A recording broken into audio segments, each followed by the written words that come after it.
Tonal Fam, I'm Coach Natalie and I've got your form and 5 for the W hold today.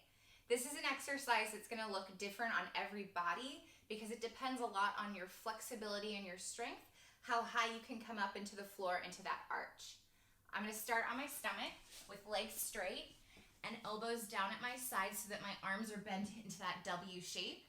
Depending on the length of your arms, your hands will probably fall somewhere around your shoulders. I'll lift up into that arch using the muscles in the back of my body, the posterior chain. I'm not pushing my chest open. I'm pulling those muscles back using my back muscles, my traps, my rhomboids, my rear deltoids, my lats, my glutes, my hamstrings, all lifting myself up instead of pushing myself away from the floor.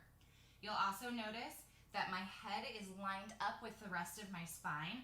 I'm not cranking my neck up here to look at the screen or to look at anything else, except for when I'm talking to you. So I'm looking straight down at the floor in front of me.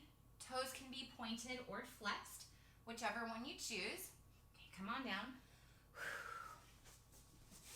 When you're doing this, you want to feel your shoulder blades squeezing together in the back. And this can be a great modification or a way to work up to a superhero iso hold. In the superhero iso hold, our arms are straight, but if you have any tightness in your shoulders or in your back or any old injuries, that might be a difficult position for you to straighten out into. So the W hold is a great stepping stone or a modification to the superhero iso hold.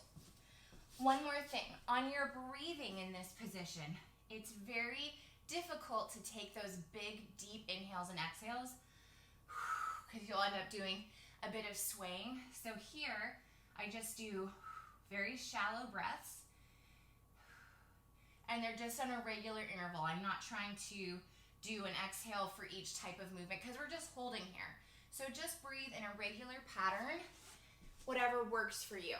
If you have any other questions about the W hold, please let me know in the comments.